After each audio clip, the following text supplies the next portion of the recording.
semua yang saya hormati, yang siang hari ini sejak tadi pagi hadir dan saya lihat masih pada semangat. Tentunya itu memberikan motivasi kepada kami narasumber kalau peserta itu memang betul-betul ikut aktif. Pertama, kedua, hari ini kita berbicara bukan hanya masalah Provinsi Sulawesi Tengah, tetapi bagaimana kemudian kita berbicara masalah regional Sulawesi. Di dalamnya ada Sulawesi Tengah, ada Sulawesi Barat, Sulawesi Selatan, Sulawesi Barat, plus Kalimantan.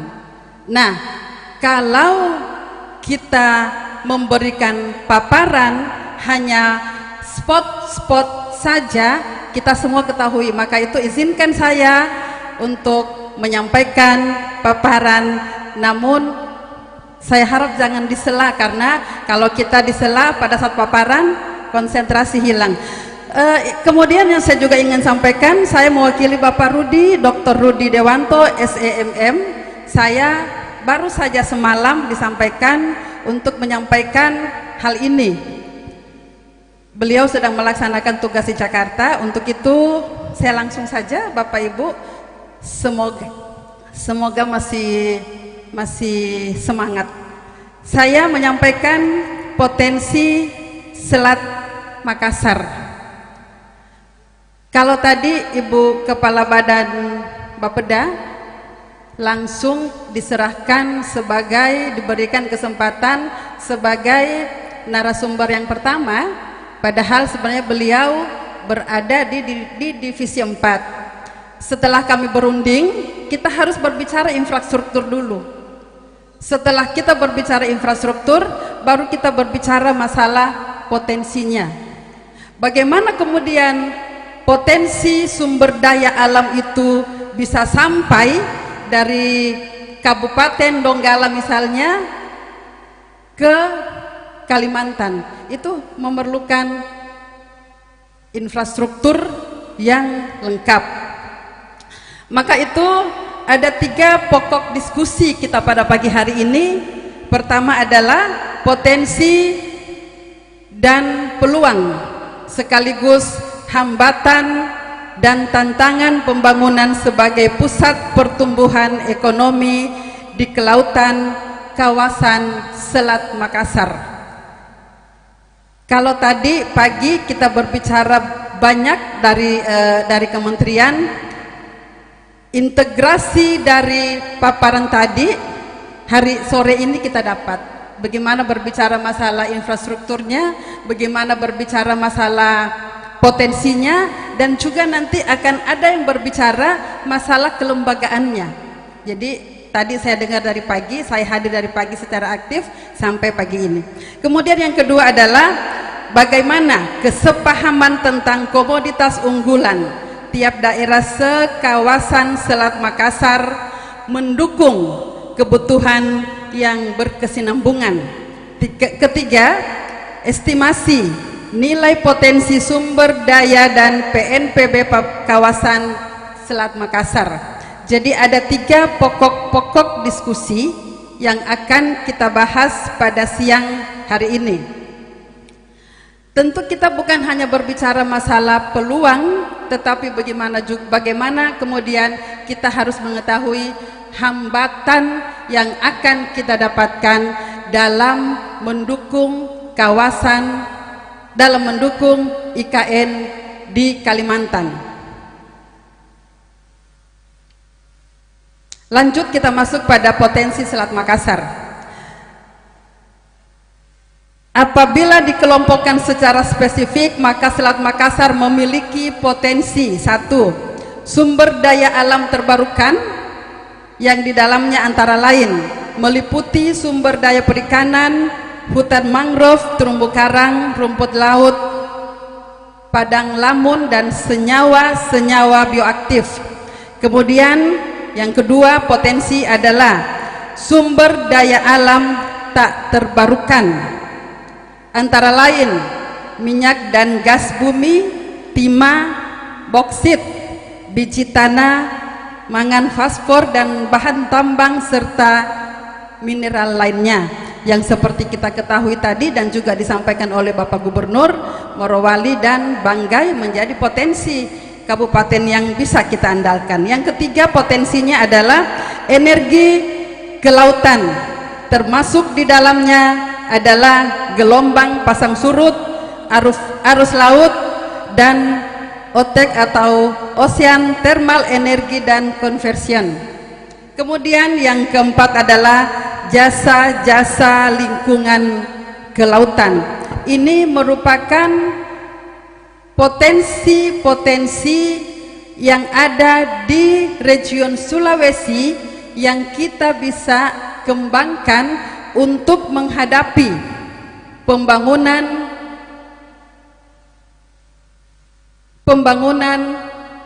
ibu kota negara baru. Maka kita di sini bukan hanya berbicara masalah Sulawesi Tengah saja, maka itu hari ini yang hadir alhamdulillah dari Sulawesi Barat, Sulawesi Selatan dan Kalimantan. Maka itu semoga pada siang hari ini Pak Moderator dan kita semua kita bisa mendapatkan rekomendasi apa yang akan menjadi prioritas dari masing-masing provinsi. Kemudian kalau kita berbicara masalah peluang di kawasan Selat Makassar, banyak sekali. Kalau kita berbicara masalah peluang, tentunya pertama adalah kawasan penopang ibu kota Nusantara. Seluruh wilayah di kawasan Selat Makassar memiliki peluang strategis mengembangkan perekonomian. Kemudian yang kedua, alur laut paling ramai yang seperti disebutkan Bapak Gubernur tadi pada saat pembukaan. Selat Makassar itu dilewati oleh ribuan kapal yang lewat di Selat Makassar. Apa yang kita dapat dari lalu lalang kapal yang ada di Selat Makassar? Ini satu potensi yang harus kita tangkap karena kita berada di laut Sulawesi, di Selat Makassar. Kemudian seperti tadi saya sampaikan bahwa kita jangan hanya berbicara masalah peluang, tetapi bagaimana kemudian kita bisa melihat hambatan pengelolaan Selat Makassar. Kalau tadi disampaikan kita mau buat apa? Apakah kita mau buat seperti Batam yang punya otoritas? Apakah kita harus membuat semacam pengelola begitu? Nah, ini menjadi pertanyaan yang besar dan menjadi hambatan buat kita kalau kita tidak melakukan hal tersebut. Seperti misalnya belum ada kelembagaan khusus yang menangani Selat Makassar. Kemudian cara pandang batas kewenangan antar provinsi dan pusat. Kalau tadi Ibu Kepala Badan Bapeda Provinsi Sulawesi Tengah sempat dalam pertanyaan menanyakan bahwa siapa yang melakukan dalam rangka pembuatan roadmap tersebut, karena ketika yang melakukan penyusunan roadmap tersebut itu ada di provinsi, maka kewenangan provinsi yang menjadi penyusun tersebut akan menjadi lebih daripada provinsi yang lain. Kemudian potensi sumber daya perikanan dan kelautan, kemudian potensi penegakan hukum. Kalau tadi kita berbicara masalah hambatan yang kita bisa tahu bahwa belum ada kelembagaan dan lain sebagainya, juga kita ada tantangan Bapak Ibu. Tantangannya tentu dari beberapa peraturan-peraturan, ya, dari beberapa peraturan-peraturan yang ada tentunya. Misalnya Undang-Undang Nomor 23 Tahun 2014. Saya tidak jelaskan ya karena di sini ada. Kemudian kesiapan pemerintah daerah. Kesiapan pemerintah daerah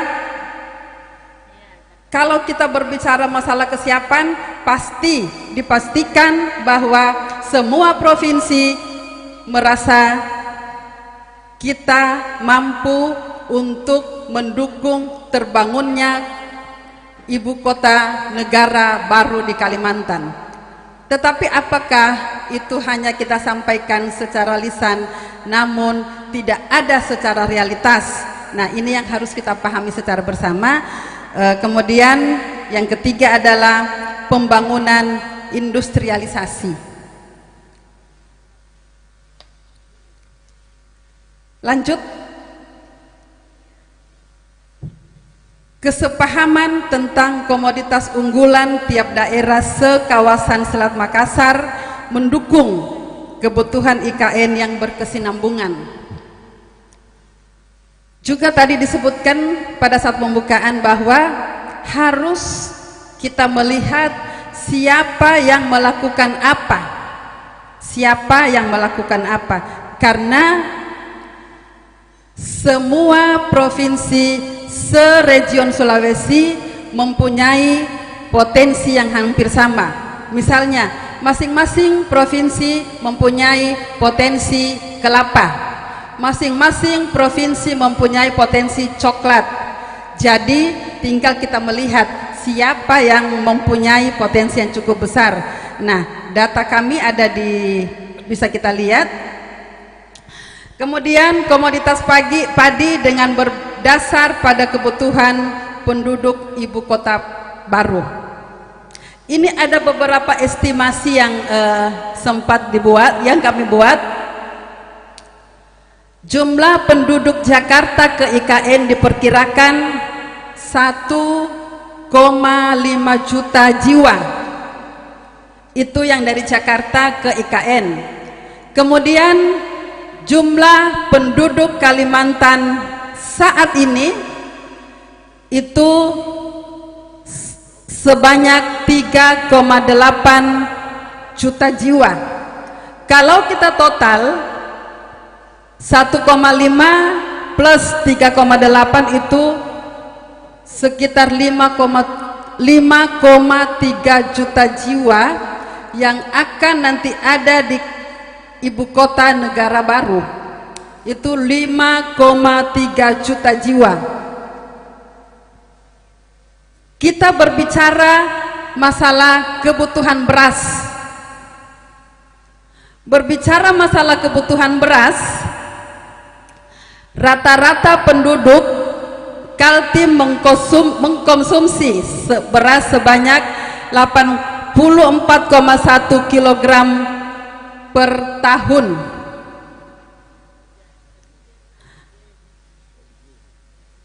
Itu untuk 2017. Kemudian produksi beras Kaltim secara nasional 163 sekian ton setahun. Apabila kita konversi, apabila kita menghitung jumlah masyarakat 5,3 juta jiwa dengan kebutuhan beras, kita masih minus sekitar 167 ton. Kita minus.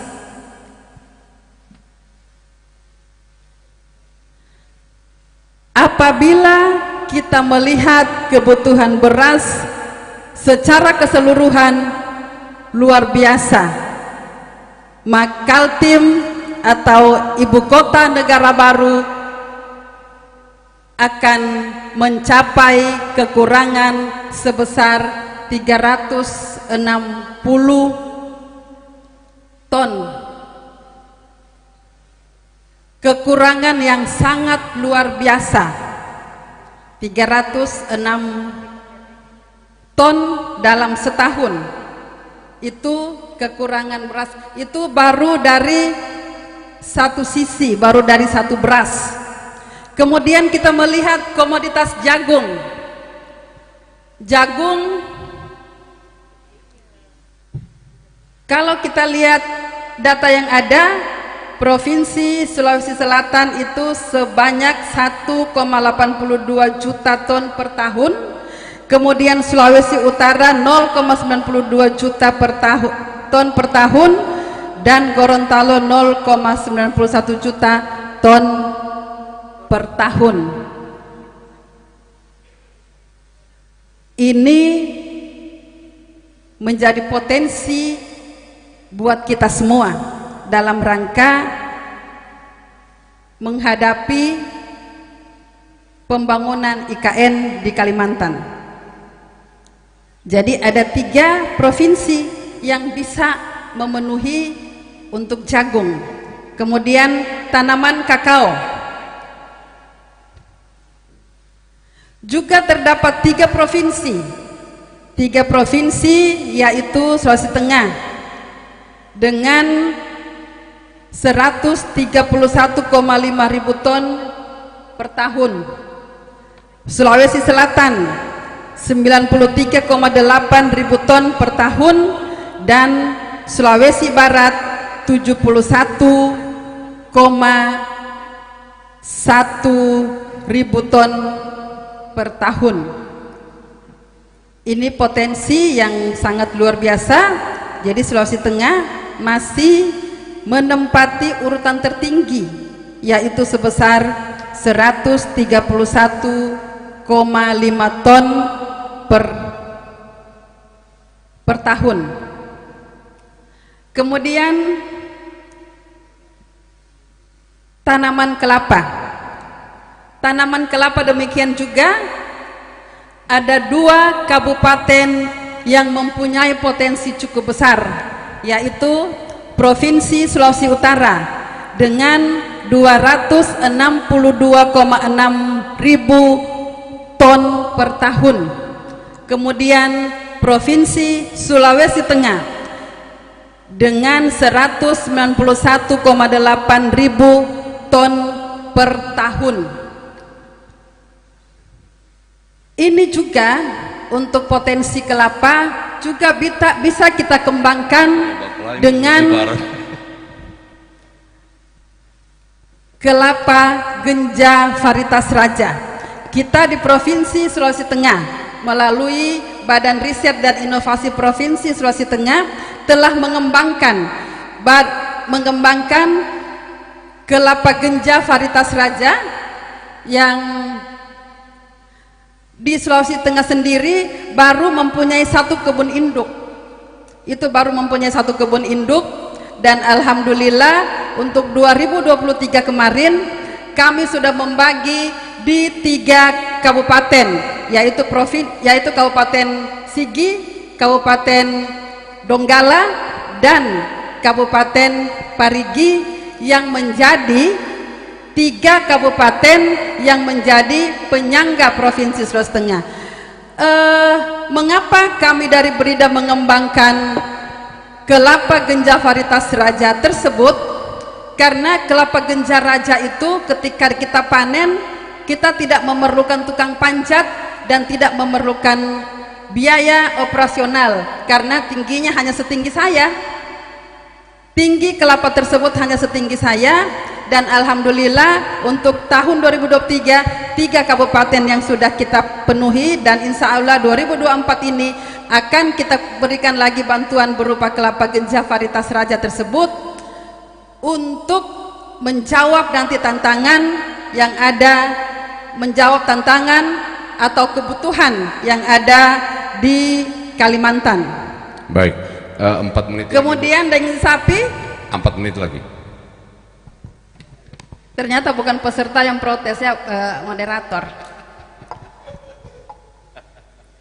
Daging sapi juga seperti kita ketahui bahwa Provinsi Sulawesi Tengah mempunyai sapi unggulan, yaitu sapi Donggala. Jadi ini juga mungkin insya Allah menjadi potensi yang bisa kita menjawab tantangan dan kebutuhan yang ada di Kalimantan. Saya sudah laju ini Pak Moderator ya. Kemudian komoditas perikanan unggulan, saya tidak menjelaskan lebih rinci karena di sini nanti akan dijelaskan oleh kepala dinasnya. Cuma yang saya ingin sampaikan bahwa itu tidak masuk di divisi 1 Pak ya. Saya ingin menjelaskan sedikit tentang riset yang kami sudah lakukan. Memang masih dalam skala yang kecil, tetapi ini akan kita kembangkan dalam skala yang besar dalam rangka pembangunan IKN di Kalimantan. Sedikit saya bercerita bahwa selama ini Bagang, tahu tidak Bagang ya? Tahu ya, kapal penangkap ikan itu ketika menurunkan jala dari Bagang ya, itu menunggu sampai 4 sampai 5 jam baru ikan itu masuk di jala tersebut. Namun dengan riset yang kami lakukan pada tahun 2023 yang dilanjutkan tahun 2024, ikan-ikan itu turun mendekat ke jala tersebut hanya dalam jangka waktu 25 menit. Dari yang tadinya 4 sampai 5 jam itu hanya membutuhkan waktu 25 menit. Ikan-ikan tersebut sudah mendekati Bagang tersebut hanya dengan mendengar suara dan warna dari alat yang kita riset oleh Badan Riset dan Inovasi Daerah. Memang ini masih dalam skop yang kecil, tetapi kami akan mengembangkan menjadi skop yang lebih besar dalam rangka menjawab kebutuhan tersebut. Kebutuhan rotan, kemudian rotan dan getah pinus. Sini juga bisa kita lihat bahwa potensi-potensi yang ada di Provinsi Sulawesi Tengah. Pada tahun 2021 cukup signifikan produksinya, namun pada tahun 2023 terjadi penurunan. Kemudian Taman Nasional Kepulauan Togean juga menjadi potensi next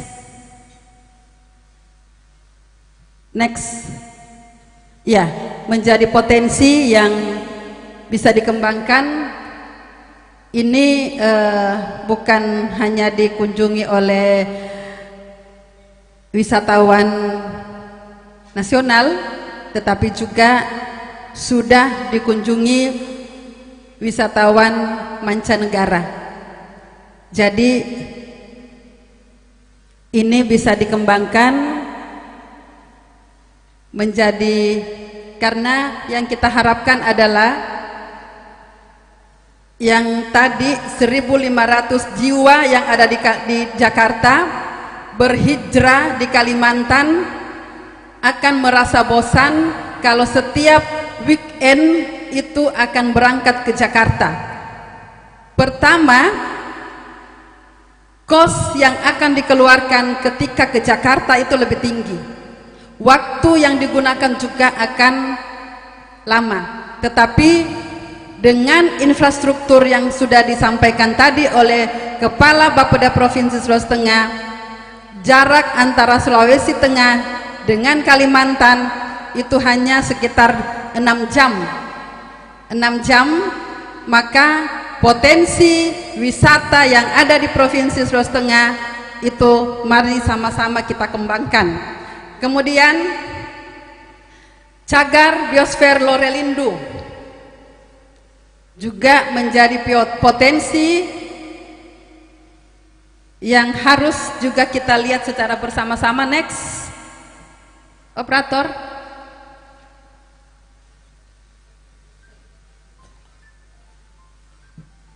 Saya tidak jelaskan semuanya secara detail karena moderator sudah 2 kali memberikan memberikan kode untuk menyelesaikan ini, tetapi saya harus menyelesaikan dulu Pak moderator ya. saya tidak dengar dulu moderator punya keinginan. Saya harus menyampaikan apa yang sudah menjadi bahan paparan kami. Wisata Tanjung Karang, Danau Poso dan Taman Hutan Raya.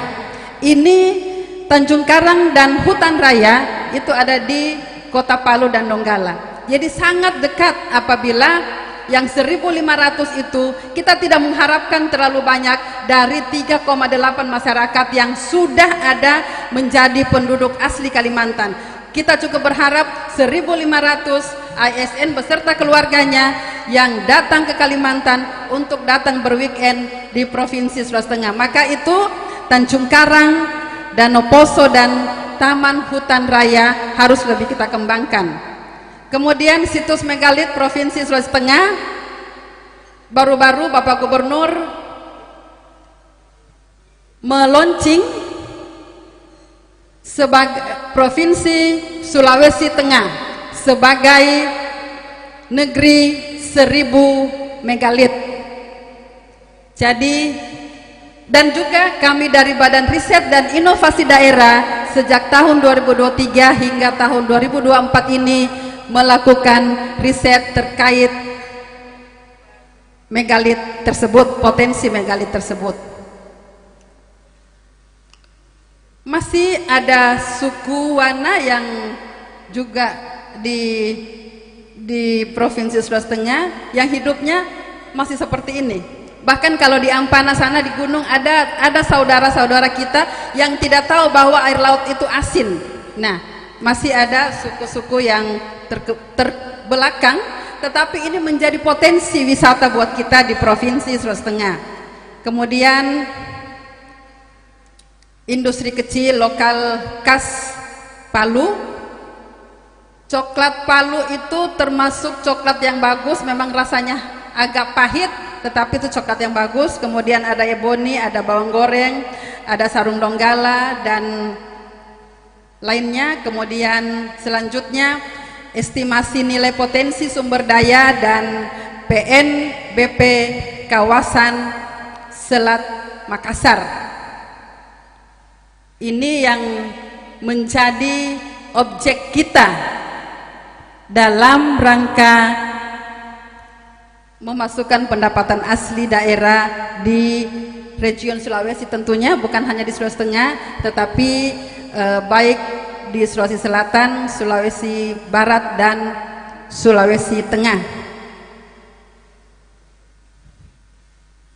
Kemudian ini mungkin juga nanti akan disampaikan oleh Pak Kadis Perikanan terkait dengan perikanan kelautan, kemudian potensi energi mineral, kemudian yang terakhir adalah lanjut yang terakhir ya. Ini merupakan capaian-capaian Provinsi Sulawesi Tengah selama di bawah pimpinan Bapak Gubernur dan Bapak Wakil Gubernur sejak tahun 2021 sampai tahun 2024.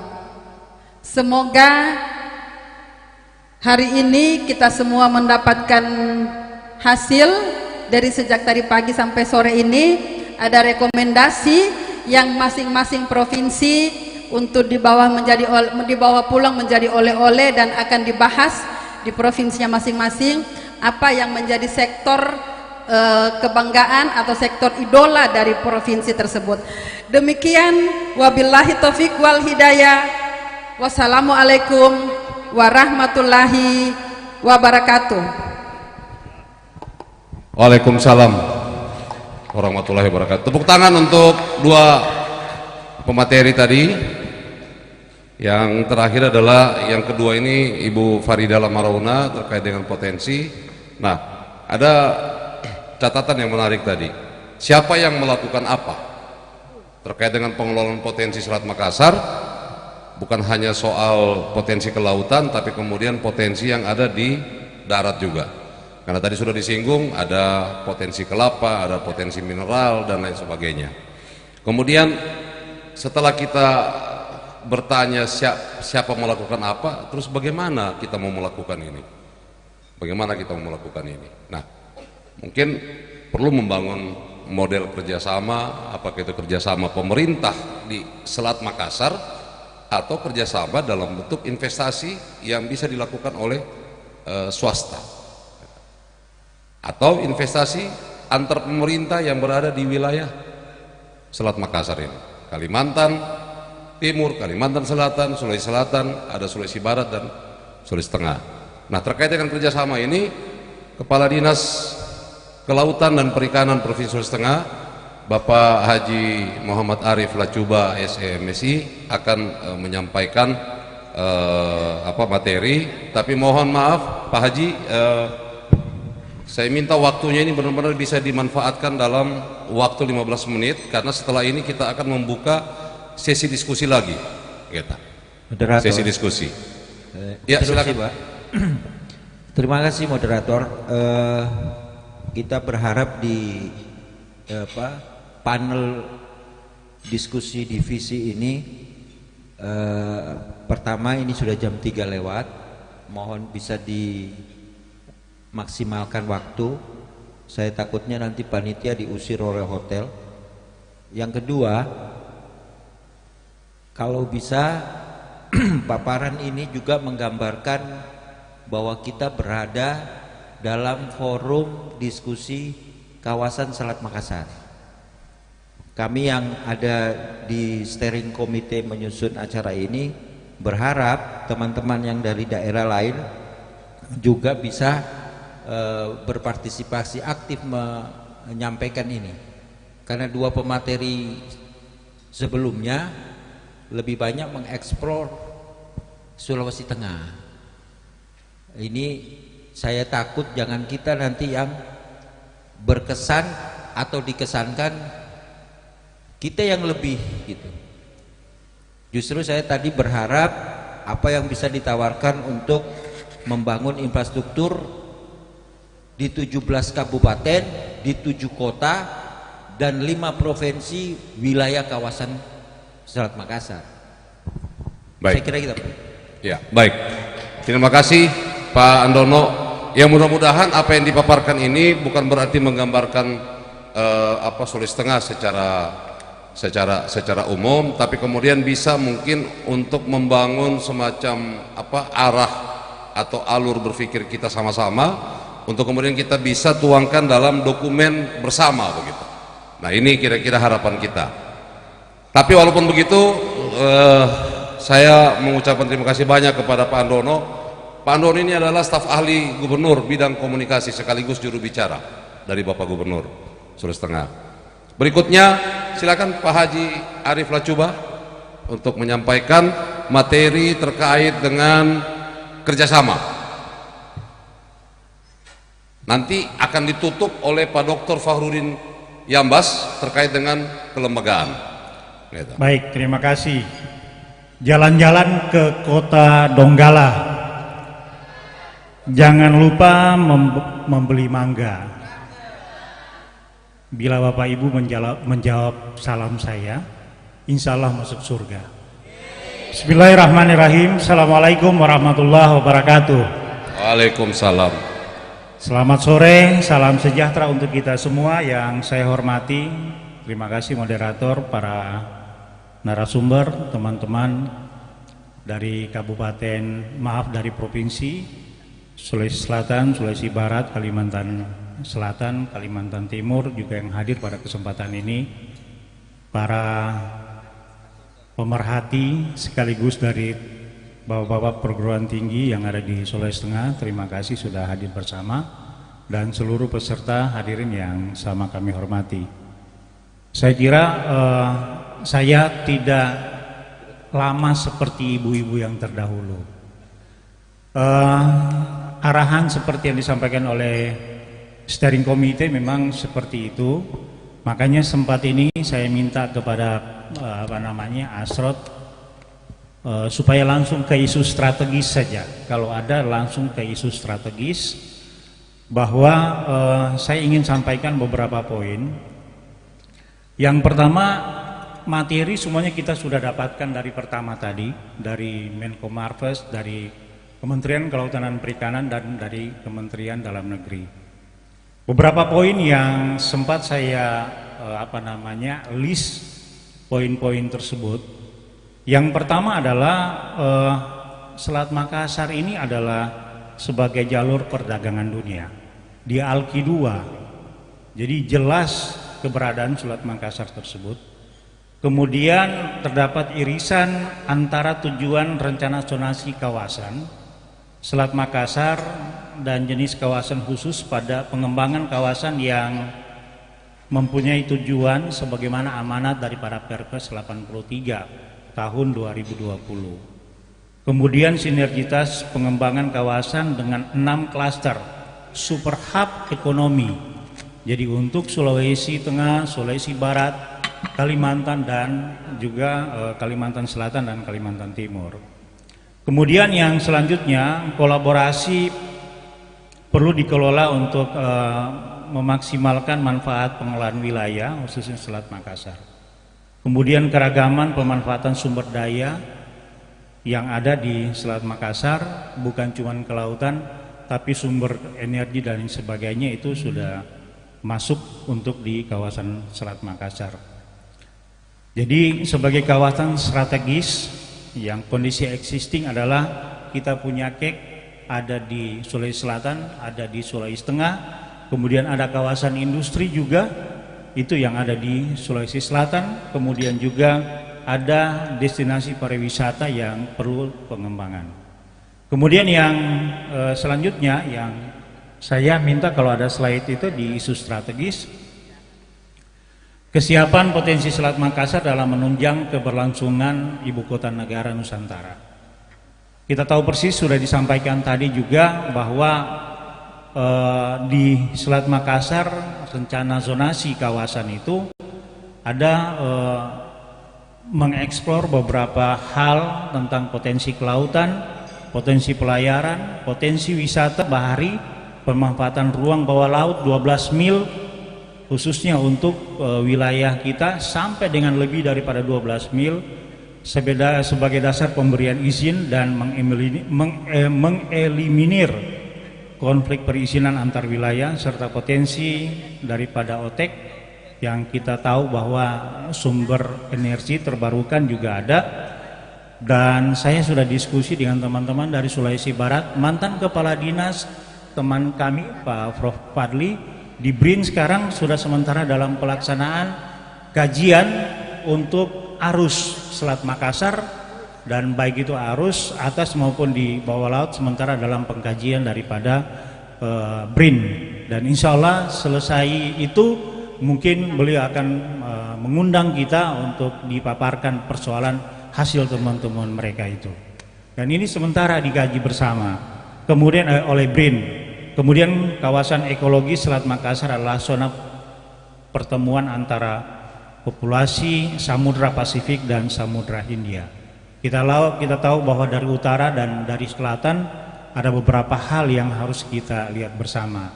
Diskusi kita tadi juga berkembang di tempat makan tadi bahwa kita punya ikan, tapi Filipina juga lebih pintar dari kita. Mereka sudah memasang rumpun banyak itu di wilayah utara. Kemudian di wilayah selatan tadi kita dengar Bapeda Sulawesi Selatan akan menyiapkan beberapa rumpun, maksudnya itu rumah ikan itu yang ada di wilayah paling bawah Selat Makassar. Nah sekarang Kalimantan, Sulawesi Tengah apa yang harus dia buat khususnya untuk potensi-potensi yang seperti itu. Olehnya itu beberapa hal yang perlu kami sarankan di dalam pertemuan ini. Kami merekomendasikan beberapa poin. Kami terus terang saja kami sampaikan juga bahwa pada kesempatan ini kita harus tahu persis bahwa kewenangan-kewenangan itu adalah semuanya 0 sampai dengan 12 mil laut maupun lebih daripada 12 mil laut. Kalau menurut Undang-Undang 23 tahun 2014 itu merupakan bagian daripada kewenangan kami di dalam pemanfaatan sumber daya laut. Tapi sekarang dengan Undang-Undang Nomor 6 2023, perubahan daripada Undang-Undang Nomor 11 2020 tentang Cipta Kerja, kewenangan semuanya itu sudah beralih ke pusat. Jadi ini kira-kira yang harus memang kita perlu banyak bicarakan dengan teman-teman dari pemerintah pusat di dalam rangka untuk pemanfaatan ruang laut, sehingga Kementerian Kelautan dan Perikanan sampai dengan saat ini 0 sampai dengan 12 mil laut atau lebih daripada 12 mil laut, pemberian daripada PKKPRL itu merupakan perizinan dasar, itu merupakan kewenangan daripada kementerian. Nah, kita semua ini seperti apa kira-kira yang ada, baik itu Provinsi Sulawesi Tengah, Provinsi Sulawesi Selatan, Provinsi Sulawesi Barat, kemudian Provinsi Kalimantan Timur, Kalimantan Selatan. Dengan kondisi yang seperti ini harus kita berbuat apa? Nah, olehnya itu pada kesempatan ini saya dengan teman-teman sudah merumuskan yang pertama untuk rekomendasi secara nasional adalah mendorong pemerintah pusat untuk memberdayakan potensi ekonomi Selat Makassar sebagai kawasan ekonomi baru. Seperti yang disampaikan oleh Ibu Sandra tadi, bahwa siapa yang harus mau lakukan ini? Kami serahkan sepenuhnya, karena ini adalah semuanya diambil oleh pemerintah pusat. Olehnya itu pada kesempatan ini kami ini atau pemerintah Sulawesi Tengah melaksanakan forum seperti ini adalah sebagai pemantik saja, supaya orang-orang pusat itu tahu gitu. Orang Sulawesi itu, orang Sulawesi Tengah, Sulawesi Barat, Kalimantan itu mau juga berpikir secara nasional, bahkan berpikir secara internasional. Bukan membentuk konsep dan lain sebagainya, bikin sonasi, tapi tidak ada gerakan apa-apa. Inilah merupakan awal daripada kita mau memberikan saran kepada pemerintah pusat untuk bisa bergeraklah, buatlah untuk wilayah ini. Karena ini ada ibu kota negara Nusantara, harus kita laksanakan itu. Nah, olehnya itu kami mendorong supaya pemerintah pusat harus berbuat. Apakah itu Kementerian Kelautan Perikanan, apakah itu Menko Marves, apakah itu Menko Perekonomian, atau Menteri Perhubungan dan lain sebagainya, silakan berbuat untuk itu. Makanya kami merekomendasikan seperti demikian. Itu untuk tingkat nasional. Kemudian yang selanjutnya adalah mendorong pemerintah pusat untuk membentuk tim khusus. Apakah bentuknya seperti apa, di bawah naungan kementerian apa? Ya, kami sarankan Kementerian Marves, Menko Marves untuk membentuk itu, untuk kajian potensi ekonomi di kawasan Selat Makassar. Banyak tadi, apakah roadmapnya seperti apa harus dibuat, itu yang harus dilaksanakan. Bapak Ibu sekalian yang saya hormati, kemudian saya bagi tiga tadi ini, kemudian secara nasional, kemudian regional. Rekomendasi secara regional kepada 5 pemerintah provinsi di kawasan Selat Makassar, kami perlu sampaikan pada kesempatan ini bahwa di dalam konsep asosiasi pemerintah, penyelenggaraan pemerintah provinsi, itu gubernur semua sudah membentuk kerjasama. Tindak lanjut kemarin juga seluruh kepala-kepala dinas, khususnya kami dari Kelautan dan Perikanan itu dengan Kalimantan Selatan sudah melaksanakan kerjasama. Itu khusus perikanan, tapi secara keseluruhan pemerintah provinsi Sulawesi Tengah dan Kalimantan Timur, dengan Kalimantan Timur itu semuanya sudah membentuk kerjasama antar gubernur. Tinggal di bawahnya lagi antar pemerintah itu membentuk kepala-kepala dinas membentuk kerjasama. Kalau kelautan perikanan ya kelautan perikanan, kalau perdagangan ya perdagangan dan sebagainya. Nah, itu yang harus dievaluasi kembali dan ditindaklanjuti. Kemudian ini rekomendasi secara regional kepada 5 pemerintah provinsi di Selat Makassar. Kemudian mendorong 5 provinsi kawasan Selat Makassar, ini tawaran saja, membentuk konsorsium bersama dalam bentuk badan usaha bersama untuk mengelola potensi investasi di Selat Makassar. Kalau bisa ini ya dibentuk, tapi kalau berat ya harus kita pikirkan bersama lagi yang mana yang bisa kita lakukan untuk kawasan di Selat Makassar. Kemudian yang ketiga adalah rekomendasi lokal kepada masing-masing pemerintah provinsi, baik Sulawesi Tengah, Sulawesi Selatan, Sulawesi Barat, Kalimantan Timur, Kalimantan Selatan. Mendorong masing-masing pemerintah provinsi di kawasan Selat Makassar untuk melakukan pengembangan potensi ekonomi yang ada di daerahnya, antara lain potensi kawasan wisata pesisir. Bila itu memungkinkan, silakan kita sama-sama membentuk kita punya, karena dalam kewenangan kami, sama-sama dalam kewenangan di bawah 12 mil laut. Kecuali itu lagi minta perizinan dasarnya harus ke Kementerian Kelautan. Yang selanjutnya potensi kawasan pertanian, peternakan dan perkebunan sebagaimana potensi yang telah disampaikan tadi. Kemudian membentuk lagi roadmapnya kawasan kelautan dan perikanan, potensi kawasan pelabuhan dan logistik antar daerah. Kami juga perlu sampaikan pada kesempatan ini, Provinsi Kepulauan Riau itu ada disebut dengan salah satu pendapatan asli daerahnya adalah Labu Jangkar. Itu kewenangan daripada Kementerian Dinas Perhubungan Daerah. Kalau kita di Sulawesi Tengah ini dengan terbentuknya ada yang disebut dengan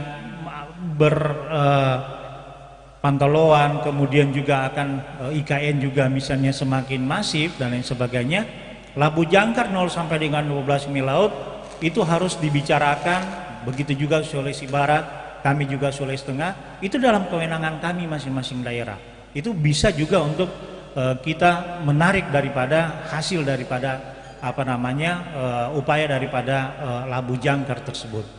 Jadi Bapak Ibu sekalian, itu beberapa poin tentunya yang harus kita sepakati bersama supaya antar daerah ini bisa menumbuh kembangkan ekonominya dan juga secara regional ada kerjasamanya, kemudian juga pemerintah pusat untuk bisa memberikan yang lebih baik untuk Selat Makassar ini.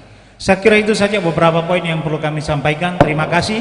Saya akhiri billahi taufik wal hidayah. Wassalamualaikum warahmatullahi wabarakatuh. Waalaikumsalam warahmatullahi wabarakatuh. Terima kasih Pak Haji Arif Lacuba yang telah memberikan pemaparan tawaran kerjasama terkait dengan kepentingan 5 provinsi yang ada di Selat Makassar.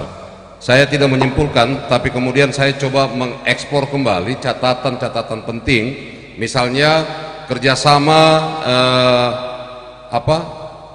mendorong pemerintah pusat untuk melakukan hal-hal yang terkait dengan kebijakan untuk pengelolaan kawasan Selat Makassar, kemudian kerjasama regional antar 5 wilayah provinsi yang ada di Selat Makassar, dan kemudian membangun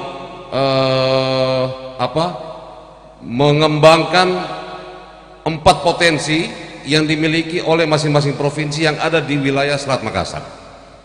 Nah, nanti sebentar ini kita coba tuangkan di dalam model kelembagaan yang ada di dalam Selat Makassar itu. Model kelembagaan pemerintahan atau kelembagaan seperti apa nanti yang akan kita simpulkan pada akhir. Untuk itu saya mengundang materi terakhir.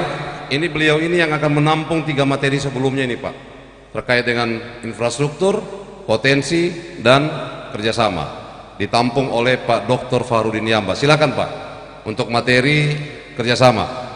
Pak Doktor, tidak lebih dari 15 menit. Ya, lebih cepat, 14,7 lebih cepat, lebih baik. Assalamualaikum warahmatullahi wabarakatuh. Selamat sore, salam sejahtera bagi kita sekalian. Salam, Om Swastiastu, Namo Buddhaya, salam kebajikan.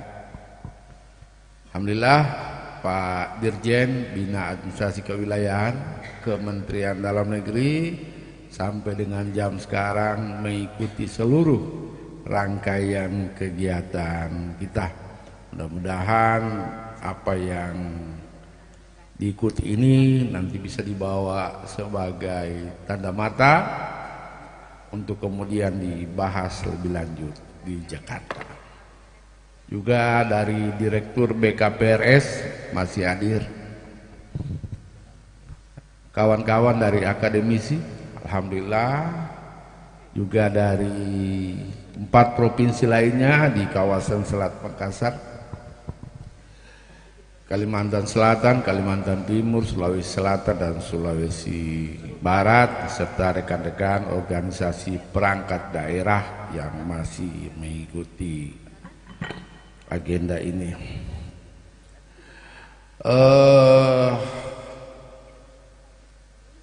Pertemuan ini dirancang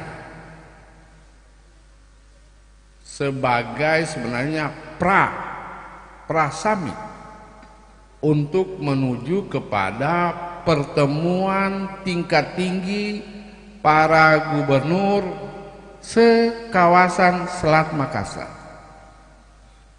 yang insya Allah akan direncanakan pada bulan April 2024. Oleh karena itu, maka dalam rangka suksesnya pertemuan bulan April diadakanlah pertemuan awal.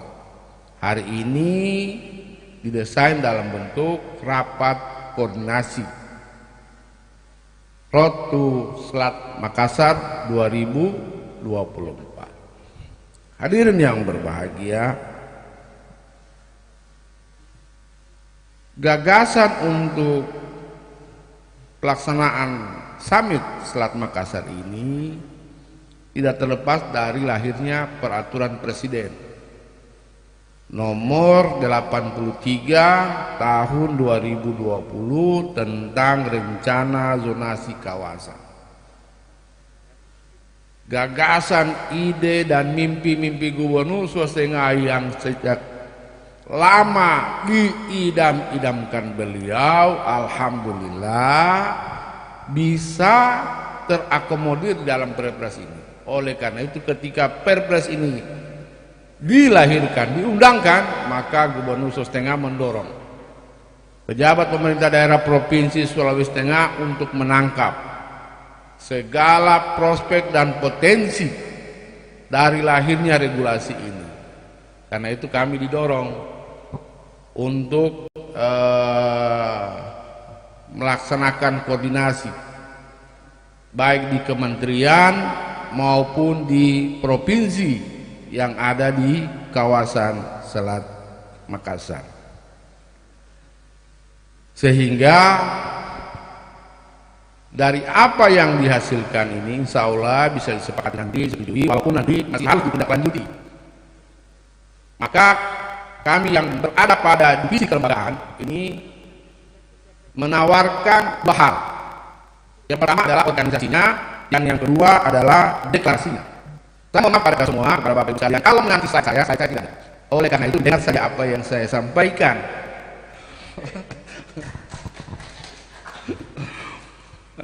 Nah, oleh karena itu, maka tawaran kami, nanti kami akan juga melaksanakan roadshow kembali ke 4 provinsi. Yaitu pertama wadahnya, organisasinya. Nama organisasi ini diberi nama adalah Badan Kerjasama Pengelolaan Selat Makassar, disingkat dengan BKPSM. Ini PSM ini nama klub sepak bola dari Sulawesi Selatan. Mengingatkan itu karena ini tidak terlepas dari Selat Makassar. Nah, dari badan ini lahir atau wadah ini lahir diadopsi ya dari berbagai organisasi-organisasi yang dibentuk berkaitan dengan pemerintahan. Ada namanya APPSI, ada namanya ADEXI, ada namanya APKASI, bahkan juga tidak lepas dari BKPRS. Oleh karena itu kami menawarkan ini dengan susunan tim yang akan bekerja di sini sebagai berikut. Yang pertama, Dewan Pembina Badan Kerjasama Pengelolaan Selat Makassar. Itu nanti akan dipimpin langsung oleh Presiden dan Wakil Presiden. Kemudian ada yang namanya Dewan Pelindung Badan Kerjasama Pengelolaan Selat Makassar. Itu nanti akan dikoordinir oleh 3 kementerian. Yang pertama adalah Menko Marves, yang kedua adalah Menteri Dalam Negeri,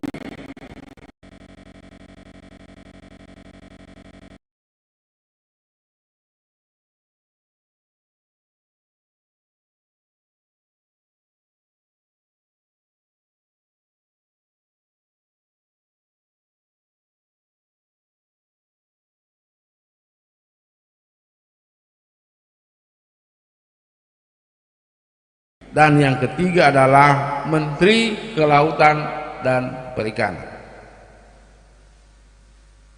Kemudian yang berikut adalah Dewan Pengarah BKPSM. Saya singkat saja supaya nanti ke depannya lebih familiar. BKPRS sudah familiar, sekarang BKPSM. Dewan Eksekutif terdiri dari 4 gubernur. Gubernur Sulawesi Selatan, Gubernur Sulawesi Barat, Gubernur Kalimantan Timur, dan Gubernur Kalimantan Selatan. Kemudian Dewan Harian BKPSM akan diketuai oleh Gubernur Sulawesi Tengah. Sementara sekretaris jenderalnya itu akan dipilih dari salah satu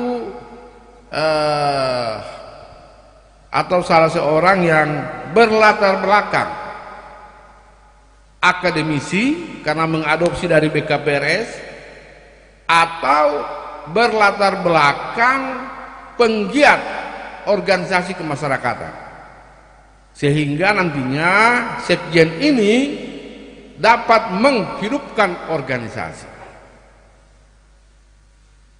Kemudian di bawahnya sekjen kita menawarkan ada 3 direktur.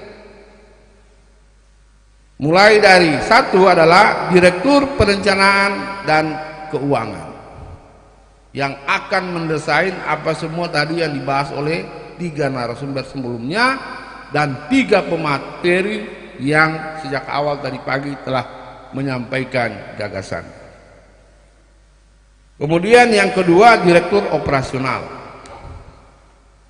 dan yang ketiga adalah Direktur Pemberdayaan. Semua ini nanti akan berpulang kepada gubernur, karena hingga saat ini kita belum memiliki anggaran dasar dan anggaran rumah tangga, maka untuk sementara otoritasnya ada di tangan gubernur selaku ketua harian BKPSM. Selanjutnya akan ada nanti unsur-unsur lain, misalnya Kepala Staf Kesekretariatan BKPSM, di mana dipimpin oleh 1 kepala staf dan anggota-anggotanya. Ini kira-kira kelembagaan yang akan dibentuk. Kemudian nanti setelah didesain, sudah dihasilkan, maka tim kecil kami akan berkunjung ke 4 provinsi untuk bersilaturahmi dengan gubernur setempat dalam rangka menyepakati dan menyetujui apa yang ditawarkan oleh pemerintah daerah Provinsi Sulawesi Tengah. Ini sebenarnya bukan cuma 4 provinsi, tetapi ada daerah otonom lainnya yang berada di bibir Selat Makassar. Misalnya Kota Palu, di depannya ada Kota Balikpapan, dan seterusnya ada di Sulawesi Selatan Parepare, ya, Pangkep, dan seterusnya, sehingga diharapkan nanti akan luas jangkauan daripada BKPSM ini. Itu yang pertama yang akan kami tawarkan. Kemudian yang kedua adalah pada summit bulan April nantinya akan ada deklarasi, baik deklarasi tentang pembentukan kepengurusan ini, juga akan ada deklarasi pernyataan, yaitu mendukung Sulawesi Tengah untuk menjadi tuan rumah sekaligus memimpin BKPSM ini untuk sekian tahun mendatang. Selanjutnya nanti akan digilir setiap daerah untuk memimpin BKPSM ini. Hadirin yang saya hormati, dengan adanya wadah ini ya diharapkan mampu mengintegrasikan konsep-konsep yang berasal dari 5 provinsi. Tadi kita sudah dengarkan tawaran dari pemerintah provinsi, baik melalui Kepala Bapeda, Kepala Brida maupun Kepala Dinas Kelautan Perikanan tentang potensi dan prospek Sulawesi Tengah. Selanjutnya kita akan dengarkan juga nantinya potensi dan prospek di 4 provinsi lainnya, yang kemudian melahirkan dokumen perencanaan yang terintegrasi di dalam pengelolaan Selat Makassar. Nah, selanjutnya nanti akan dilakukan koordinasi dengan Dewan Pelindung seperti yang saya sebutkan tadi, yaitu Menko Marves, Menteri Dalam Negeri, dan Menteri Kelautan dan Perikanan.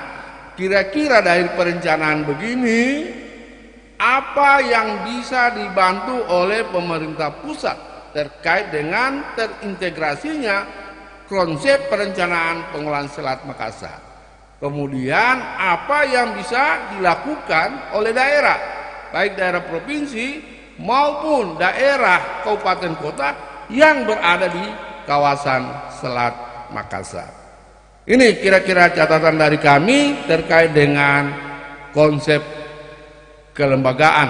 Mudah-mudahan nanti konsep kelembagaan ini bisa mendapat perhatian dari kita semua, sehingga segala kekurangan dan keterbatasannya masih akan bisa kita perbaiki. Namanya organisasi yang baru, forum yang baru, forum pemerintahan yang baru, tentu dengan segala keterbatasan, baik sumber daya manusianya maupun sumber daya anggarannya. Namun demikian, kita harus apresiasi sekaligus menjemput bola dengan lahirnya Peraturan Presiden Nomor 83 Tahun 2020 tentang rencana zonasi kawasan yang ada di Selat Makassar. Saya kira demikian. Terima kasih. Assalamualaikum warahmatullahi wabarakatuh. Waalaikumsalam. Terima kasih banyak Pak Dr. Farudin Yambas yang telah menyampaikan paparan tawaran terkait dengan kelembagaan. Saya hanya mengulangi catatan saja bahwa yang paling penting itu adalah bagaimana kesepakatan kita untuk membentuk organisasi dengan bentuk yang sudah disampaikan tadi, dan kemudian kita melakukan deklarasi, dan selanjutnya adalah roadshow. Bapak Ibu hadirin sekalian, tadi saya bertemu dengan Bapak Gubernur Sulawesi Tengah sebelum saya ke tempat ini, dan Bapak Gubernur menyampaikan bahwa beliau akan melakukan roadshow ke 4 provinsi lainnya untuk bertemu dengan gubernur di provinsi masing-masing.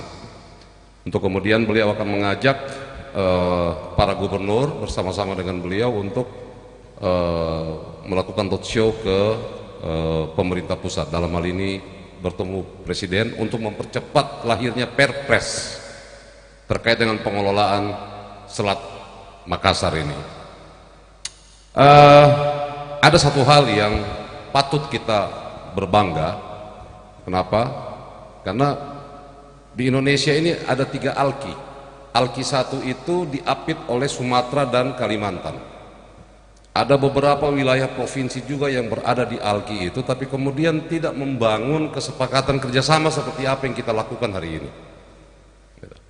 Begitu juga dengan alki 3. Alki 3 itu ada di perairan Jayapura sana itu dengan Maluku Utara, dan kemudian ada juga wilayah Sulawesi sebagian, tapi kemudian tidak mencetuskan ide-ide terkait dengan bagaimana membangun kerjasama antar kawasan di wilayah selat itu.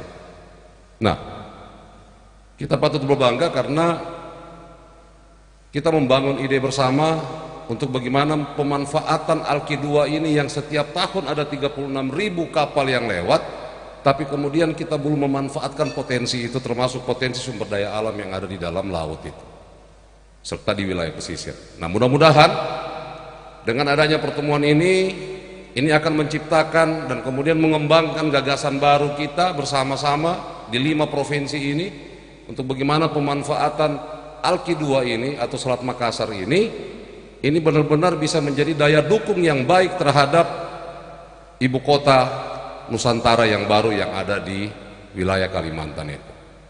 Dan ini akan menciptakan kesejahteraan bagi kita semua, terutama di 5 provinsi yang ada di wilayah Selat Makassar. Nah, selanjutnya nanti kita akan membangun diskusi. Saya akan memberikan kesempatan kepada masing-masing provinsi atau di masing-masing meja ini untuk memberikan tanggapan apa tawaran-tawaran, dan yang selanjutnya kita akan membangun kesepakatan pada pertemuan pada hari ini. Saya mulai dari divisi 1 dulu. Gitu. Silakan Pak. Dengan hormat.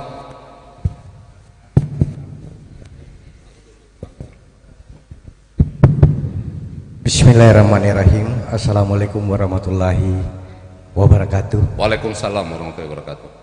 Kami dari Sulawesi Selatan, Pak. Iya. Dari Biro Hukum Pemprov Sulsel.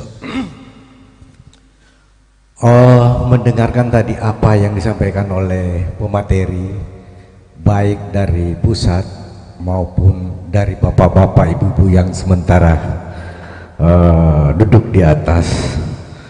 Tentu ini adalah merupakan suatu peluang bagi 4 provinsi dan sekaligus juga tantangan bagi kita di dalam rangka untuk mendorong percepatan kawasan Selat Makassar ini.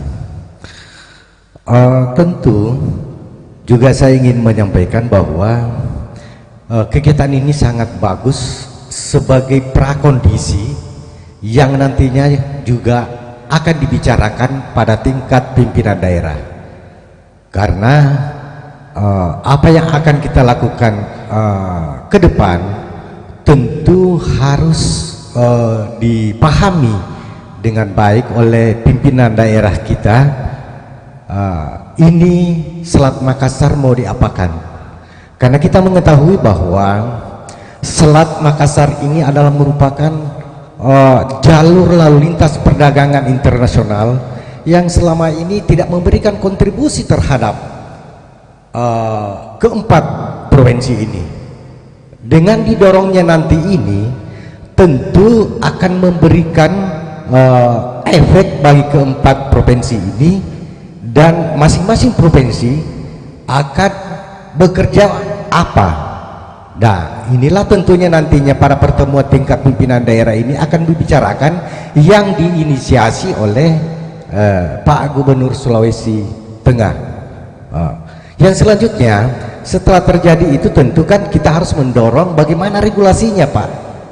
Karena apapun yang kita bicarakan tanpa ada pijakan aturan, tentu itu tidak akan menjadi apa-apa. Jadi yang terpenting, setelah ada rekomendasi masing-masing dari tingkat pimpinan daerah, maka kita akan melakukan percepatan untuk kebijakan Selat Makassar ini dalam bentuk peraturan presiden, karena ini ada beberapa provinsi yang terlibat di dalamnya, ya tentu dengan Perpres, peraturan presiden, dan memberikan kewenangan-kewenangan tertentu kepada daerah masing-masing, provinsi masing-masing di dalam hal pengelolaan itu. Kami Pak dari Sulawesi Selatan dengan beberapa potensi seperti yang disampaikan tadi oleh Ibu Ketua Bapeda, Kepala Bapeda, dari Litbang, dari Dinas Perikanan, kami juga nantinya akan mencoba untuk memberikan semacam gambaran seperti apa potensi Sulawesi Selatan di dalam rangka mendorong percepatan Selat Makassar, agar sinergitas yang kita akan inginkan ke depan ini lebih bagus lagi.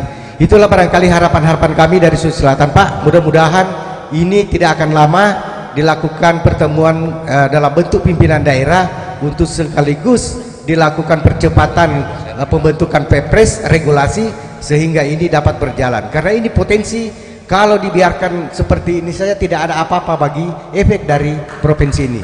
Terima kasih. Wassalamualaikum warahmatullahi wabarakatuh. Baik, waalaikumsalam warahmatullahi wabarakatuh.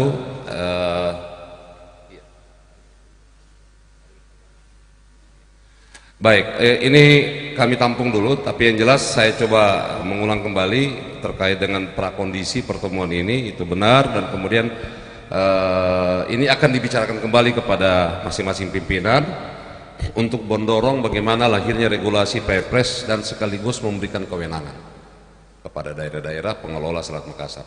Di baris kedua ada Pak Oh, masih ada dari Kabupaten Donggala dulu Pak. Setelah itu Pak Dr. Christian Tinjabate, sosiolog dari Universitas Tadulako. Ya, makasih. Assalamualaikum warahmatullahi wabarakatuh. Selamat siang, selamat sore, salam sejahtera buat kita semua. Yang saya hormati Bapak Ibu narasumber. Mohon maaf kami tadi ada itu mengenai persiapan waktu, ketetapan waktu Bapak Ibu peserta. Jadi saya berpikir setelah mengikuti kegiatan ini dari pagi tadi, dari arahan Pak Gubernur tadi itu sampai dengan saat ini, saya berpikir yang terpikir hari ini ada dua konsep sebenarnya. Bagaimana pengembangan dari Selat Makassar itu sendiri untuk dijadikan sumber bagi 5 daerah atau mungkin 6 provinsi yang di wilayah termasuk dalam Selat Makassar itu, potensi jalurnya yang menjadi jalur internasional dan potensi perikanan kandungan di dalam Selat Makassar itu. Yang kedua adalah konsep menurut arahan Pak Gubernur tadi itu adalah konsep wilayah di sekitar Selat Makassar ini untuk bagaimana berkiprah dalam menunjang ibu kota, kebutuhan ibu kota negara baru. Ada dua konsep sebenarnya ini yang kata Pak Gubernur arahan singkatnya tadi itu, semua wilayah yang punya potensi yang berdekatan dengan IKN, bagaimana kita berbagi dan berkeadilan untuk menyuplai apa yang menjadi kebutuhan IKN ke depan dengan sumber daya lokal yang ada di wilayah provinsi itu. Itu yang saya tangkap, mudah-mudahan benar. Kalau salah saya mohon dimaafkan. Dari konsep itu berarti kita hari ini memikirkan ada dua konsep. Bagaimana Selat Makassar itu akan menjadikan potensi bagi daerah wilayah yang ada di pesisirnya, sedikitnya bisa meningkatkan PAD atau mendapatkan pendapatan sendiri bagi wilayah-wilayah itu. Karena dibilang tadi itu Selat Makassar itu dari saudara kita dari Sulawesi Selatan, kita punya potensi jalur internasional jalur laut, tapi kita daerah tidak punya apa-apa dan kita dapatkan apa-apa dari jalur itu. Ini tema satu yang harus kita siapkan. Seperti apa? Ada keterbatasan aturan, regulasi aturan, 4 mil wilayah kabupaten, 12 mil wilayah provinsi. Lewat dari mil itu adalah wilayah pusat. Informasi Pak Arief tadi itu, hari ini regulasi semua wilayah perairan adalah milik pemerintah pusat. Perpres yang memang harus dikuatkan, artinya ada hak daerah yang dilewati jalur tadi itu, apa yang bisa diberikan timbal baliknya kepada daerah Selat Makassar. Itu mungkin konsep yang kita buatkan, yang kita ciptakan hari ini, yang menjadi bahan dalam penyusunan peraturan presiden ke depan.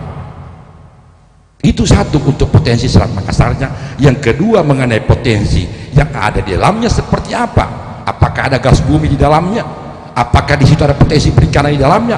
Potensi selat ini bagaimana ke depan untuk di semua wilayah ada keadilan di dalam. Yang berikutnya baru konteks persiapan untuk memenuhi kebutuhan ibu kota negara baru. Contoh kasus, semua kita di sini dari potensi ada pohon kelapanya masing-masing Sulawesi Utara, Sulawesi Tengah, ada kakao dari sini, dari informasi dari Pak Ibu narasumber tadi. Artinya ada semua provinsi di wilayah Selat Makassar ini mempunyai potensi lokal yang sama. Siapa nanti yang memenuhi kebutuhan itu untuk IKN? Artinya ada pembicaraan dalam konteks ini.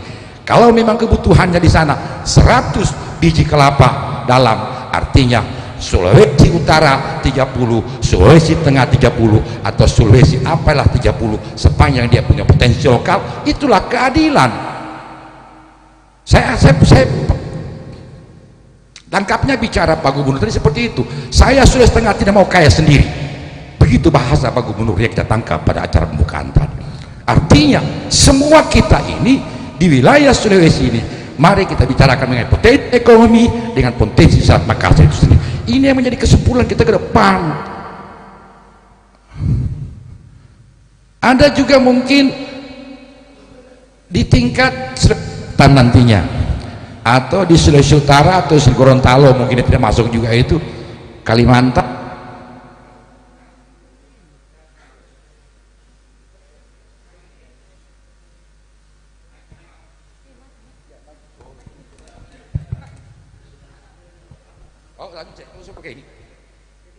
Hari ini sebenarnya kita berpikir ke depan, kira-kira kalau ibu kota negara baru itu berdiri, apa yang menjadi kebutuhan di ibu kota negara baru itu dengan persepsi perhitungan penduduk di ibu kota negara baru sekian banyak. Apa kebutuhan di Kalimantan Timur itu? Berapa banyak kebutuhannya? Itu yang kita bicarakan bersama, pembagian bersama provinsi yang ada tadi itu. Berkeadilan. Harusnya begitu kita. Saya berpikir pemikiran saya, mudah-mudahan salah.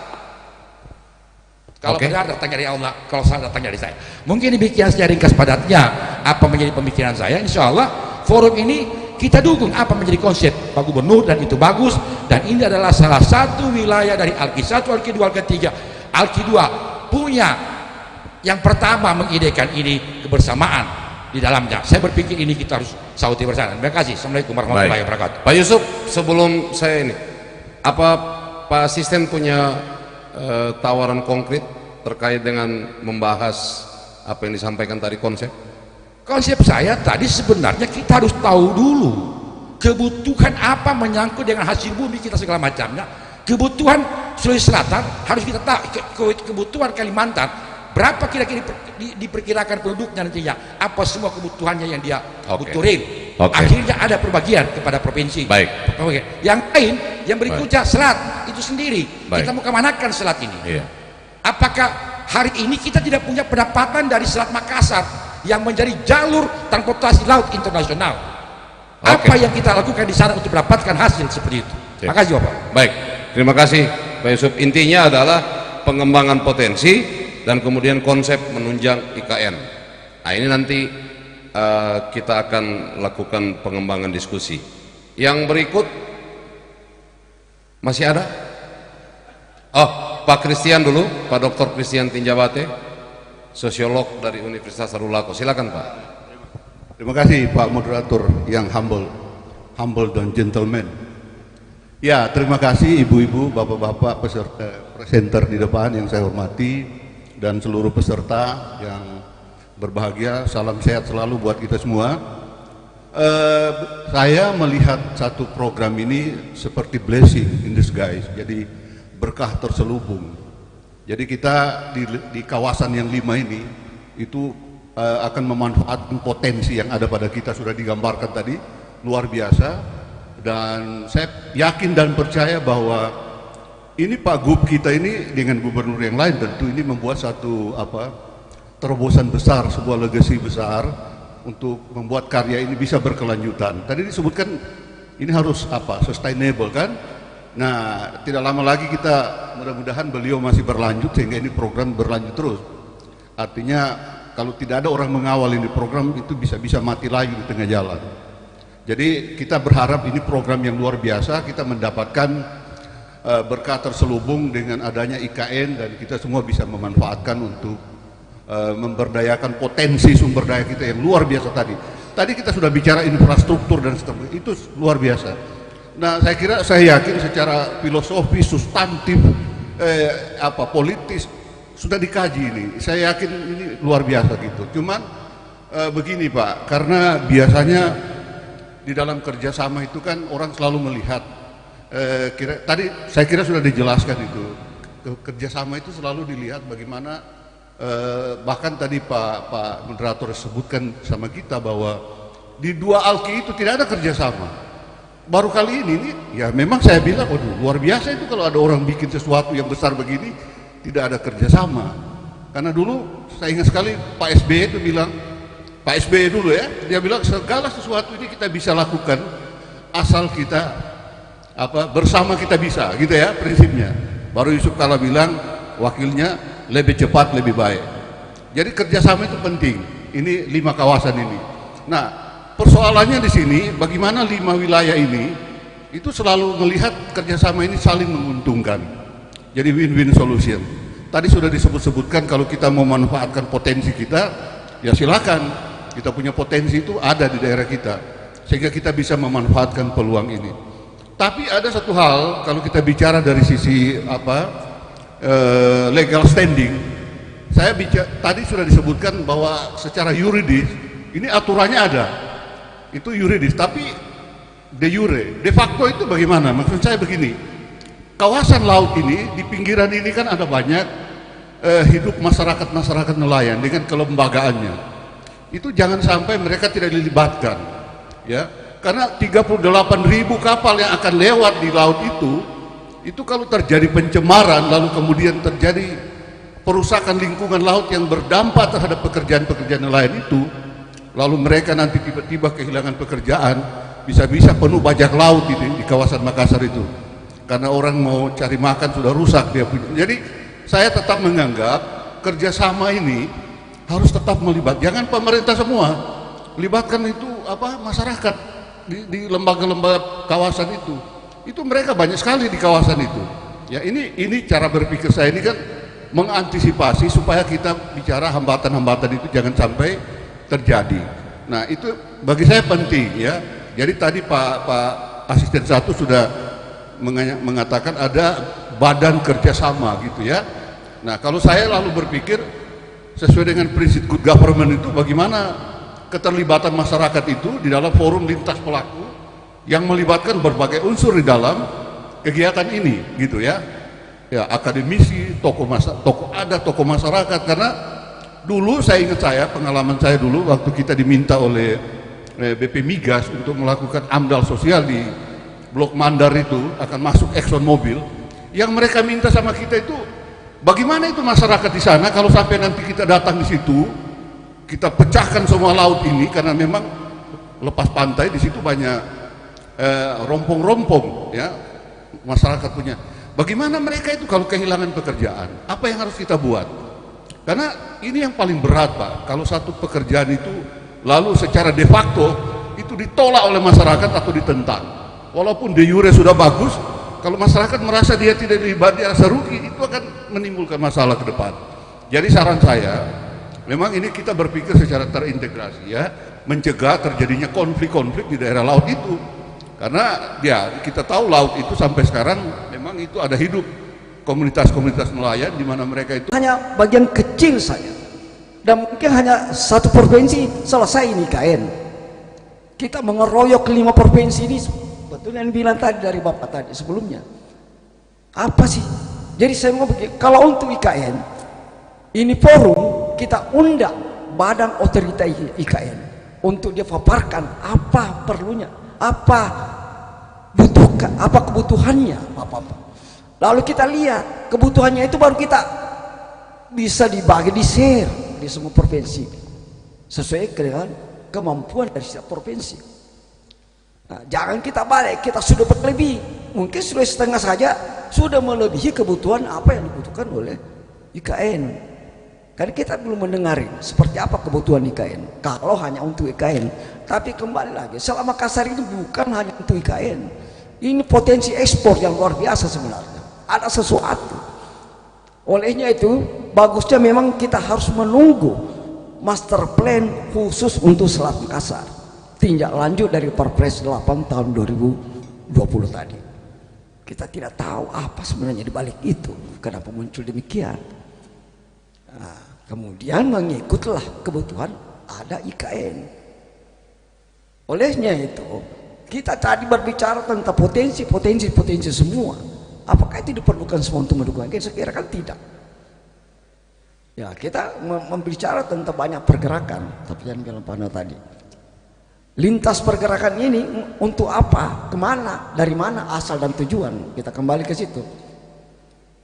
Betul apa yang disebutkan dari teman dari Sulawesi Selatan, kita ini menjual sesuatu tentu harga lebih murah. Ini terkait transportasi, kita harus menjual yang lebih murah dibanding dengan Jawa. Pasti kalau kita menjual sesuatu yang mahal, itu tidak akan mungkin laku di IKN. Salah satunya adalah pendukungnya adalah sarana dan prasarana, seperti yang disampaikan oleh Ibu Kepala Bapeda tadi, konektivitas. Betul, konektivitas ada dua yang penting, yaitu aksesibilitas dan mobilitas. Dua unsur ini untuk membangun, mendapatkan harga yang murah. Karena ini ujungnya adalah harga murah, Pak. Sama komoditasnya yang kita mau kirim ke IKN. Apa bedanya Jawa dengan kita? Nah, kita mungkin jarak lebih cepat, tetapi kalau lebih mahal untuk apa? Tidak laku juga, tidak ada artinya. Nah, jadi itu yang perlu, bagaimana konektivitas sebenarnya hanya untuk menurunkan harga. Semua harga-harga ini semuanya ditentukan oleh biaya transport. Jarak yang dekat belum tentu biayanya murah, tapi tergantung dari sarana yang mendukungnya. Kita penuh pergerakan orang dengan kapal cepat berbeda dengan pergerakan orang dengan kapal misalnya kapal motor biasa, itu berbeda. Jadi saya setuju kalau memang ada divisi potensi, betul saya setuju. Karena dengan adanya tadi kita klaster tadi dari kebutuhan IKN, kita perlukan apa, lalu siapa yang menyiapkan apa, itu dulu. Setelah itu baru kita persiapkan infrastruktur untuk mendukung itu, kita genjot. Baru kita lihat jenis komoditi apa yang diperlukan, karena tidak semua sama. Ada yang berupa curah, ada yang berupa bal, berbeda. Itulah yang menentukan nanti berapa kita punya efisiensi dibanding dengan pergerakan barang yang dari Jawa atau dari wilayah mana. Nah, kita pasti ada unsur bersaing, itu pasti tidak bisa tidak. Punya pasar bebas. Saya kira itu Pak Moderator, usulan saya itu saya kira kita harus membentuk, memang saya setuju dengan membentuk forum ini agar kita bisa mendengar forum komunikasi Selat Makassar ini, agar kita bisa mendukung memang itu IKN salah satunya, dan Selat Makassar untuk kepentingan internasional, bukan hanya untuk dalam negeri. Saya kira itu Pak. Terima kasih. Assalamualaikum warahmatullahi wabarakatuh. Waalaikumsalam warahmatullahi wabarakatuh. Satu lagi Pak.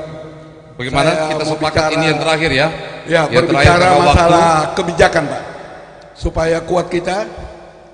Oh iya. Ya, Tabe. Kalau Assalamualaikum. begitu masih ada dua. Ya.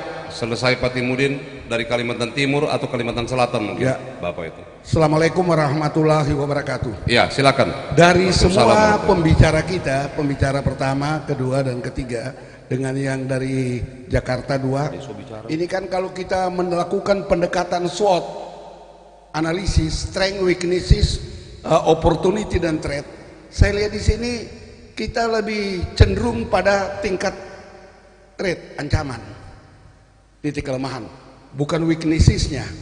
Karena tadi kita sudah lihat strength kita sumber daya alam terbarukan, sumber daya alam, kemudian energi kelautan atau disebut energi hijau, jasa lingkungan kelautan, pembangunan IKN, itu dalam bentuk strength, kekuatan.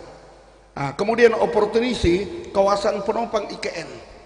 Oke. Kemudian yang kedua, alur laut paling damai yang dilalui oleh seluruh jalur internasional yang meliputi dua kelautan, yaitu lautan Hindia dan lautan Teduh.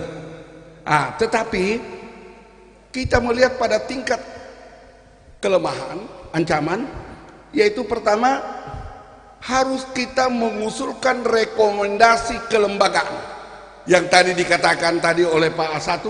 Saya kira setuju, kelembagaan dibentuk, kita mengusulkan melakukan sense of lobby 5 gubernur ketika menyepakati bersama-sama berangkat ke Jakarta menemui presiden.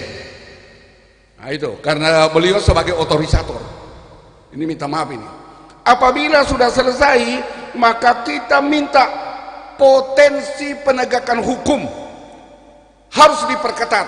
Apa yang harus diperketat? Bukan kepres. Dia harus peraturan presiden. Kalau peraturan presiden selepel dengan undang-undang, itu disebut kebijakan. Ketika perpres itu selepel gubernur, selepel dengan undang-undang. Kalau dia hanya perpres, itu sama dengan kebijakan penjelas atau kebijakan operasional. Jadi kita harus lahirkan peraturan presiden. Yang ketiga baru muncul yang disebut dengan adanya kewenangan. Jadi 5 tadi wilayah provinsi setelah diberikan kewenangan, dana akan turun, semua unsur-unsur itu mendapatkan dana. Ini saya kira kekuatan kita. Jadi akan ditunjang oleh dana anggaran pendapatan belanja negara. Saya kira itu. Dengan catatan apa yang diusulkan oleh Pak Dr. Kris tadi, libatkan tokoh-tokoh agama dan tokoh masyarakat serta tokoh adat. Ini saya mohon maaf ini. Karena kenapa tokoh adat dilibatkan? Amanah Undang-Undang Dasar 1945 pasal 18B. Undang-Undang Dasar 45 pasal 18B. Negara mengakui dan menghormati masyarakat hukum adat dan hak-hak tradisional sepanjang masih hidup dengan prinsip NKRI yang diatur dengan undang-undang. Saya kira cuma itu usulan saya. Baik. Supaya kita akan mendapatkan kewenangan. Ketika didapatkan kewenangan, otonom. Jadi panitia unsur kelembagaan itu dari 5 provinsi yang disebut masuk dalam wilayah ALKI 2 itu akan mendapatkan kewenangan. Kewenangan bisa melaksanakan kerja secara otonom. Baik. Terima kasih Pak. Terima kasih. Saya ulang, yang pertama kelembagaan, yang kedua regulasi, yang ketiga adalah kewenangan. Ya, terima kasih banyak Pak Dr. Timudin Bowo Daeng Mangera, bahwa beliau ini tidak hanya menguasai teritori tapi juga menguasai historis dari Selat Makassar itu. Terima kasih banyak. Lanjut Pak, yang terakhir. Oke, ya, izin Yakil kali ini Pak. Saya kira apa yang disampaikan teman-teman itu luar biasa, dan yang sekarang yang kita harus pikirkan adalah seperti apa tindak lanjutnya. Nah, mungkin jadi secara teknis saja.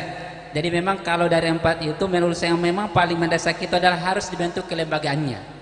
Karena dari kelembagaan itulah nanti yang akan memikirkan apa yang harus dikerjakan ke depan, siapa yang terlibat, bagaimana keterlibatannya dan seterusnya. Jadi mungkin sederhana saja, sekarang kita punya BKPRS. Jadi alternatif pertama mungkin apakah BKPRS dioptimalkan atau kita membentuk kelembagaan baru. Yang 5 gubernur itu yang menjadi para ketua-ketuanya, mungkin kita bergilir, kemudian timnya tinggal kita bersurat lewat Sulawesi, Pemprov Sulawesi Tengah, Gubernur Sulawesi Tengah langsung bersurat aja ke masing-masing gubernur meminta siapa yang diusulkan masuk dari tim itu. Nah, jadi tim ini harus itu terbentuk sebelum acara puncak nantinya. Gitu. Nah, Tim jadi, ya, tim. Ya. Apa kita bahasakan tim atau yang mengisi kelembagaan itu. Nah, kemudian yang kedua. Benar sekali apa yang disampaikan teman-teman tadi, Bapak dari ahli perhubungan, bahwa memang terlalu kecil Pak kalau kita hanya memikirkan IKN. Kalau kita hanya memikirkan IKN, ALKI saja nggak perlu kita bahas. Ya, ALKI itu kita bahas karena adanya pelayaran internasional. Ya, dan sedikit gambaran untuk Sulsel, ya. Kita salah satu selain tadi ikan yang saya gambarkan, ya rumah ikan yang kalau itu diproduksi kalau bagus insya Allah itu sampai sekitar 1 juta ton per tahun, dan 1 juta ton itu tidak mungkin semuanya masuk ke IKN. Sekarang juga dari sisi pertanian Sulsel itu yang sementara langsung kita targetkan itu kurang lebih 500.000 hektar tanaman pisang, dan orientasi itu adalah orientasi ekspor gitu. Karena tidak mungkin 500.000 hektar itu hanya dikonsumsi di KN dan Sulawesi. Nah, sekarang kita sudah untuk Nyopor itu sudah ada, kita siapkan kapal direct dari Nyopor ke Tiongkok. Jadi memang target kita di Sulsel, kapal-kapal yang dari pelabuhan Sulsel itu tidak perlu singgah lagi daerah lain, karena kalau singgah maka itu biaya transportasinya lebih mahal. Tapi kalau langsung ke tujuan berarti nanti biayanya lebih kecil. Nah, apa syaratnya supaya sampai tujuan? Berarti bahan yang diangkut kapal itu harus dari sisi kuantitas terpenuhi, karena tidak mungkin kapal jalan kalau tidak penuh gitu. Nah, itu gambaran saja Pak untuk kita. Nah, oleh karena itu memang apa yang dipaparkan yang luar biasa dari para narasumber tadi, saya kira ini adalah sebuah referensi kita yang nanti akan kita bahas lebih lanjut, mendetailkan apa yang harus dikerjakan ke depan. Nah, kemudian sekedar informasi buat kita semua bahwa pusat sekarang melalui Kementerian Koordinator Perekonomian sedang menyusun yang namanya Perpres Pengembangan Daerah Penyangga. Cuma Perpres ini terlalu kecil Pak, karena dia hanya melibatkan 3 provinsi, Sulsel, Sulbar, Sulteng. Nah, sehingga nanti Perpres yang kita usulkan ini itu jauh lebih besar cakupannya daripada yang Perpres yang sementara disusun oleh Menko Perekonomian gitu. Ya. Nah, kemudian roadmap ini supaya lebih kuat, tadi banyak Perpres itu kita usahakan kalau tim sudah terbentuk, maka bagaimana roadmap yang kita susun nanti itu merupakan bagian dari undang-undang terkait RPJPN. Berarti kalau begitu, roadmap itu paling tidak itu sudah ada draftnya sebelum pengesahan RPJPN supaya lebih kuat. Kemungkinan RPJP itu mungkin undang-undang RPJPN itu mungkin ditetapkan sekitar bulan Juni Juli nanti. Ya. Jadi kalau misalnya masuk Selat Makassar, kebijakan Selat Makassar ini masuk ke RPJPN, maka itu akan mengikat siapapun nanti presiden sampai 2045. Nanti lebih kuat lagi. Karena kalau Perpres itu mudah sekali dibatalkan oleh presiden-presiden yang berkuasa pada saat itu. Iya. Nah, saya kira itu jadi memang pekerjaan kita bagaimana memastikan barang ini secara legalitas itu bisa masuk sampai di undang-undang. Ya. Kita banyak belajar dari terbitnya Perpres 83 2020. Di Perpres 83 2020 yang tadi pemateri tadi pagi saya pas singgung, itu memang luar biasa, Pak.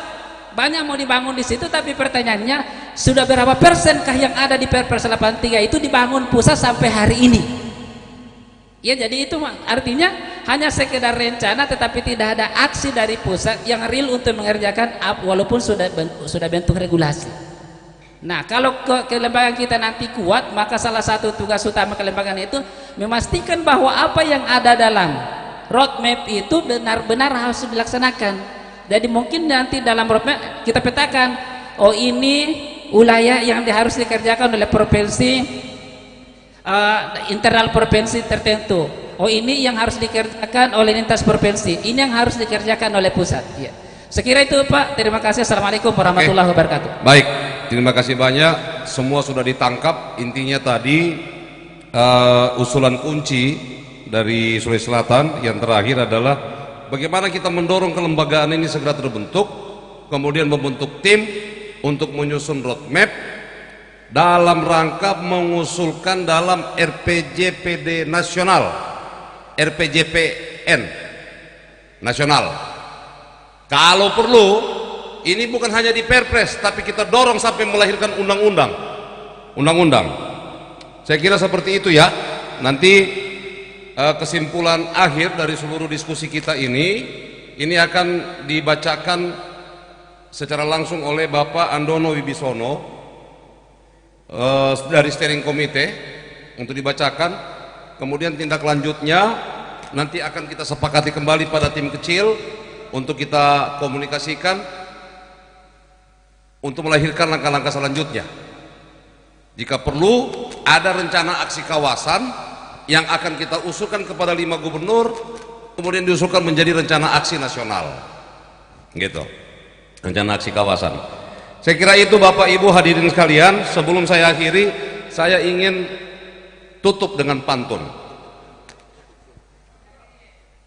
Pergi ke laut bersama pacar,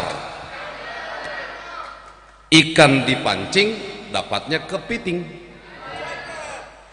Terus ikhtiar kelola Selat Makassar, semoga rezeki kita makin melenting. Terima kasih. Assalamualaikum warahmatullahi wabarakatuh. Kita berikan aplaus kepada 4 pemateri kita. Silakan Pak Andono.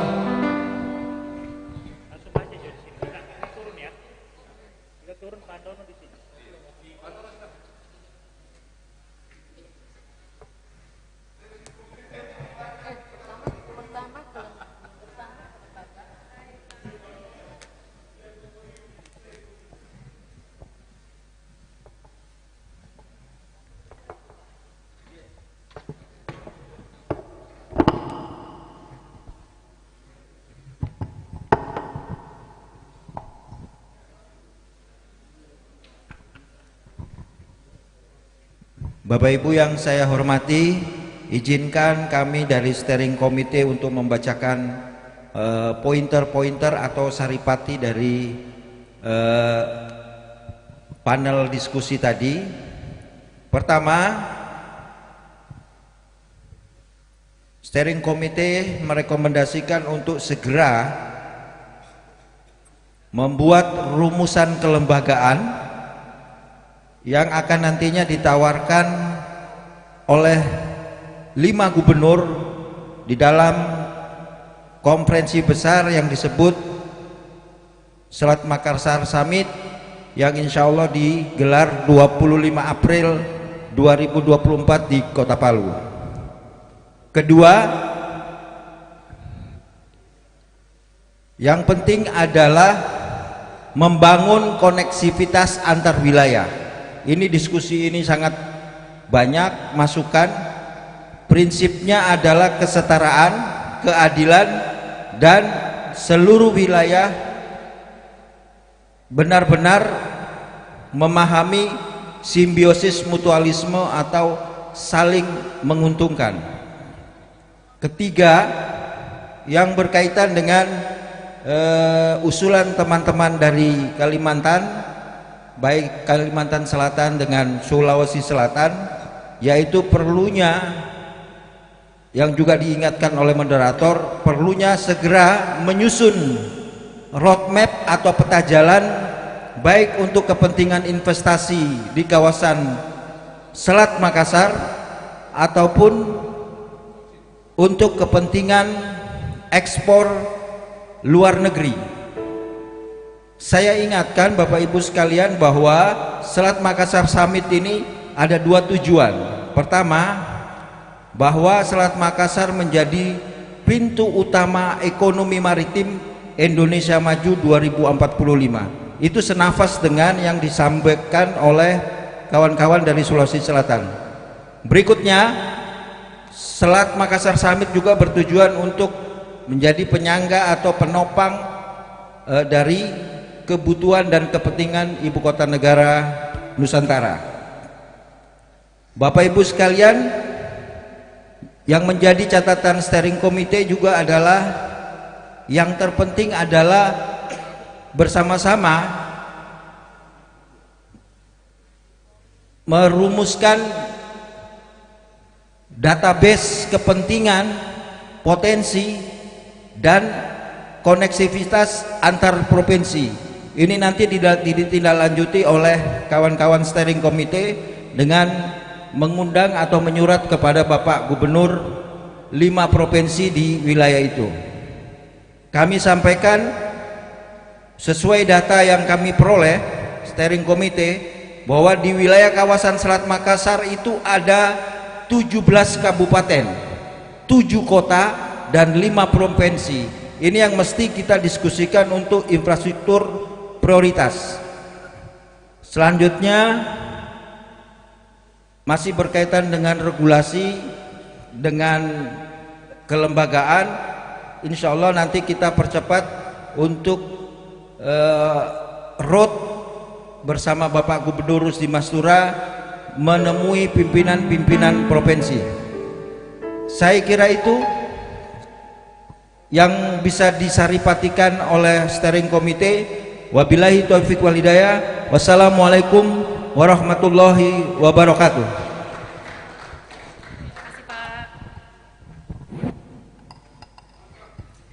Baik, terima kasih Bapak Andono Wibisono SPD tentunya yang telah menyimpulkan seluruh rangkaian kita di acara pada hari ini, tentunya di hari Senin tanggal 4 Maret 2024 dalam rangkaian acara Road to Selat Makassar Summit 2024. Kami ucapkan terima kasih Bapak Ibu yang sudah hadir, dan boleh kita berikan tepuk tangan untuk Anda semuanya Bapak Ibu. Kita akan akhiri acara di kesempatan sore hari ini tentunya dengan persembahan lagu spesial. Pak Ano, langsung lagu penutup untuk sore hari ini ya. Terima kasih. Saya Meta Margareta pamit undur diri. Wabillahi taufiq wal hidayah. Wassalamualaikum warahmatullahi wabarakatuh.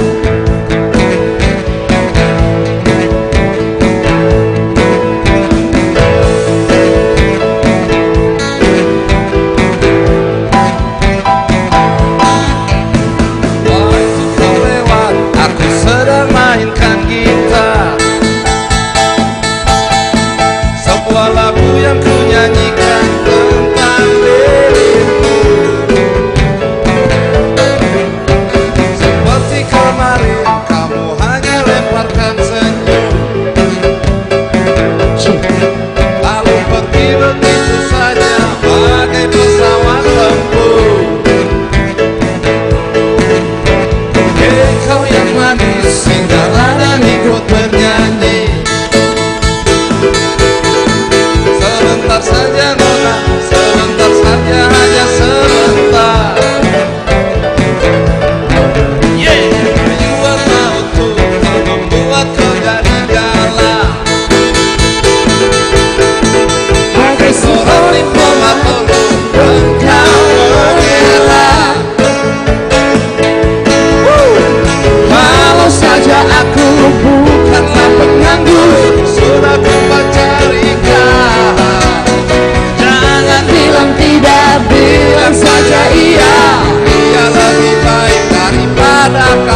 Negeri 1000 Megalit.